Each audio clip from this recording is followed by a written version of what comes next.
പറ്റിയിട്ട് കമ്പ്യൂട്ടർ എന്താണെന്ന് അറിയാമോ? അങ്ങനെ പറയാമോ കമ്പ്യൂട്ടർ എന്താണ്? കമ്പ്യൂട്ടർ എന്താണ്? കമ്പ്യൂട്ടർ എന്തൊക്കെ ഉണ്ട്, പാർട്സ് ഒക്കെ ഉണ്ട്, അങ്ങനെ പറയാം. നമുക്കിങ്ങനെ ജസ്റ്റ് വൺ സൈഡ് ഒരു കോൺവെർസേഷനോട് എനിക്ക് താല്പര്യമില്ല. ഞാനിങ്ങനെ പറഞ്ഞുകൊണ്ടിരിക്കുന്നത് മനസ്സിലാവുന്നില്ല എനിക്ക് ഞാൻ പറയുന്നത്, ക്ലിയർ ആവുന്നില്ല. ഹായ് ഹലോ അറിയാവോ? ഹായ് ഹലോ, ഹായ് പറയുമ്പോൾ തിരിച്ച് ഹലോ പറയണം, അറിയാലോ. അറിഞ്ഞിരുന്നു ഇടയ്ക്കിടയ്ക്ക് ഞാൻ പറയാം.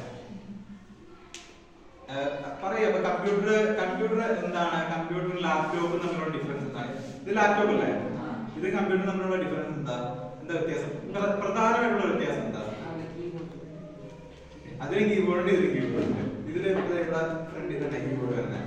അത് നമുക്ക് ഒരു സ്ഥലത്ത് വെച്ച് യൂസ് ചെയ്യാൻ പറ്റുള്ളൂ. ലാപ്ടോപ്പ് ആണെങ്കിൽ നമുക്ക് എവിടെ വേണം കൊണ്ടു നടക്കാം, ഇല്ലേ? എവിടെ വേണം നമുക്ക് കൊണ്ടു നടക്കാം. അതുപോലെ തന്നെ ചാർജ് കാണും, ചാർജ് ഇപ്പൊ കറണ്ട് പോയി കഴിഞ്ഞാൽ നമുക്ക് യൂസ് ചെയ്യാം.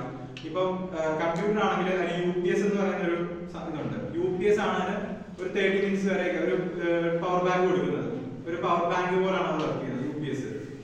ഈ CPU എന്ന് പറയുന്നത്, CPU എന്താ?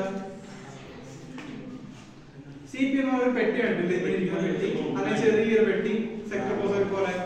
പുതിയെന്ന് പറഞ്ഞാൽ ചെറിയൊരു ബോക്സ് ആണ്, സെക്ടർ ബോക്സ് പോലെ അത്രേ കാണുള്ളൂ. CPU അറിയത്തില്ല? CPU ആണ് മനുഷ്യന്റെ തലച്ചോറ് എന്ന് പറയുന്ന പോലെ തന്നെയാണ് കമ്പ്യൂട്ടറിന്റെ CPU എന്ന് പറയുന്നത്. CPU ആണ് നമ്മൾ കൊടുക്കുന്ന കമാൻഡ് എല്ലാം പ്രോഗ്രാം ചെയ്ത് ആരാണ് എവിടെയാണ് ചെയ്യേണ്ടത്, എന്ത് വർക്കാണ് ചെയ്യേണ്ടത് CPU ആണ് ഡിസൈഡ് ചെയ്യുന്നത്. അതുപോലെ തന്നെ മൗസ് എന്താ ചെയ്യുന്നത്? മൗസിന് ഒരു കണക്ഷൻ ആയിട്ടാണ് നമ്മുടെ സ്ക്രീനിൽ ചെറിയൊരു ആരോ കീ കാണാം, ഒരു ആരോ കീ. ആ ആരോ കീസിനാണ് നമ്മൾ ഓരോ സെലക്ട് ചെയ്യുന്നത്. മൗസിന്റെ പർപ്പസ് അപ്പം എന്താ? ഇത് നമുക്ക് ഒരു കാര്യം സെലക്ട് ചെയ്യാൻ, അങ്ങോട്ട് മാറ്റാൻ, കൺട്രോൾ ചെയ്യാൻ, ഓരോ സ്ക്രീനിൽ എന്തൊക്കെയാണ് അത് കൺട്രോൾ ചെയ്യാൻ. പിന്നെ ലാപ്ടോപ്പില് സ്ക്രീനും മൗസും കീബോർഡും CPU UPS-ഉം ബാറ്ററിയും എല്ലാം ഒറ്റ ഒരു പോർഷൻ ആണ്, സിംഗിൾ പീസ് ആയിട്ടാണ്. ജസ്റ്റ് ഒരു ബുക്ക് ആണെങ്കിൽ മടക്കാൻ തുറക്കാം, ഇപ്പോഴത്തേനും ഉരി മാറ്റാം, രണ്ടായിട്ട് സ്പ്ലിറ്റ് ചെയ്യാം, മടക്കി ഇങ്ങനെ തിരിച്ച് ഇപ്പൊ ഇങ്ങനെ മടക്കി വെക്കില്ലേ, ഇതുപോലെ തന്നെ നേരെ തിരിച്ച് ബാക്കിലേക്ക് മടക്കാം, ഫുള്ള് മടക്കാം. അതിന്റെ ടച്ച് ആയിട്ട് യൂസ് ചെയ്യാം, ടച്ച് സ്ക്രീൻ ഉള്ള ഇതുണ്ട്. അതുപോലെ തന്നെ ഈ കീബോർഡ് വെച്ച് നമ്മൾ ടൈപ്പ് ചെയ്യാൻ പറ്റും. ഇതിന് ഓരോ ഷോർട്ട് കട്ട്സ് ഒക്കെ ഉണ്ട്. Alt+F4 എന്നൊക്കെ പറയുന്ന ഷോർട്ട് കട്ട് ഉണ്ട്. Alt+F4 ആണെങ്കിൽ എന്ത് സാധനമാണെങ്കിലും നമ്മൾ ഓൺ ആക്കി ഇട്ടിരിക്കുന്നത് അത് ഒറ്റയടിക്ക് ക്ലോസ് ചെയ്യാൻ, നേരെ ഷട്ട് ഡൗൺ ചെയ്യുക. Alt+F4 ഒക്കെ പലപ്പോഴും എല്ലാം ക്ലോസ് ആകുമ്പോൾ ലാസ്റ്റ് ഷട്ട് ഡൗൺ ചെയ്ത് വരും. കാണിച്ചു തരാം.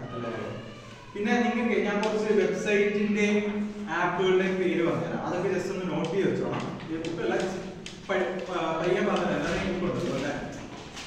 ഈ സ്കിൽ എന്താ പറയുക? സ്കില്ല്, ഒരാളുടെ സ്കിൽ എന്താണ്? ഇവിടെ പാട്ട് പാടുന്ന ആൾക്കാരുണ്ടോ, പടം വരയ്ക്കുന്ന ആൾക്കാർ, ഡാൻസ് കളിക്കുന്ന ആൾക്കാർ, സ്പോർട്സില് നിങ്ങളൊന്നും ഒന്നുമില്ലാത്ത പിള്ളേരാ? എന്താ ഉള്ളത്? സ്പോർട്സിലുണ്ട്. എന്താ? ഫുട്ബോൾ, കബഡി. അതുപോലെ തന്നെ നിങ്ങള്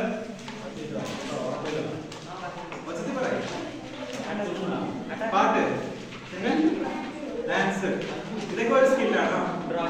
ഡ്രോയിങ്, ഞാൻ ഡ്രോയിങ് ആണ്, ഞാൻ പണം വരയ്ക്കുന്നതാണ്. അപ്പം ഇതുപോലെ തന്നെ നമ്മൾ ഈ ആർട്ട് വർക്ക്സ് ഒക്കെ ഇല്ലേ, ക്രാഫ്റ്റ് വർക്ക്, മറ്റേ പേപ്പറൊക്കെ ഓരോന്നുണ്ടാക്കുന്നു, കുട ഉണ്ടാക്കുന്നു, അങ്ങനെ ഓരോരോ കാര്യങ്ങൾ ചെയ്യാം. അതുപോലെ തന്നെ നമുക്ക് ജോലിക്ക് വേണ്ടതായ കുറെ സ്കില്ലുണ്ട്. ഇതൊക്കെ ഒരു സ്കില്ലല്ലേ, എല്ലാവരുടെയും സ്കില്ലാണ്. പണം വരയ്ക്കുന്നത്, ചില ആൾക്കാർ ജനിക്കുമ്പോഴേ ആ ഒരു കലയുള്ള ആൾക്കാരുണ്ട്, അതൊരു സമൂഹമായിട്ട് വരുന്ന ആൾക്കാർ തന്നെ വരയ്ക്കും, തന്നെ ഡാൻസ് കളിക്കും, പാട്ട് പാടുന്ന ആൾക്കാർ. ചില ആൾക്കാരുണ്ട് അതിനോട് താല്പര്യം തോന്നി അത് പഠിച്ചെടുത്തിട്ട് അതിലേക്ക് വരുന്ന ആൾക്കാരുണ്ട്. മനസ്സിലായോ? അപ്പൊ അതുപോലെ തന്നെയാണ് ഒരു ജോലിക്ക് നമ്മൾ കയറുന്ന സമയത്ത് നമുക്ക് പലതരത്തിലുള്ള സ്കില്ല് വേണം. സ്കില്ല് പലതരത്തിലാണ്. നമുക്ക് കാര്യങ്ങള് ശ്രദ്ധിച്ചു, ഒരാൾ പറയുന്ന കാര്യങ്ങള് ശ്രദ്ധിച്ചിരിക്കാൻ നമുക്കൊരു കഴിവ് വേണം. അതിന്റെ ഇടയ്ക്ക് നമ്മൾ ഡിസ്ട്രാക്ട് ആവാതിരിക്കും, നമ്മൾ വേറൊരു കാര്യത്തിലേക്ക് പോകാതിരിക്കും. ഇതൊക്കെ നമുക്കൊരു കഴിവ് വേണം. അവർ പറയുന്ന കാര്യങ്ങളെല്ലാം കേട്ടതിന് ശേഷം അതിന് വേണ്ടതായ ഒരു മറുപടി കൊടുക്കുന്നത്, അതിനൊരു കഴിവ് വേണം. ഇങ്ങനെയൊക്കെ ഒരു കഴിവാണ്. അതുപോലെ തന്നെ ഡിജിറ്റൽ പരമായിട്ടുള്ള കഴിവുകളുണ്ട്. ലാപ്പ് യൂസ് ചെയ്യാൻ അറിയാൻ, MS ഓഫീസ് എന്ന് പറയുന്ന മൈക്രോസോഫ്റ്റിന്റെ ഓഫീസ് അറിയാവോ? ഇവിടെ ഉബുണ്ടു അല്ലേ യൂസ് ചെയ്യുന്ന സോഫ്റ്റ്വെയർ? ഉബുണ്ടുവിന്റെ എന്താ സാറേ? എക്സൽ, വേർഡ് ഒക്കെ ഉള്ള അതിന്റെ വേറെ പേരില്ലേ? എക്സലിലൊക്കെ വേർഡിനൊക്കെ വേറെ പേരുണ്ട്.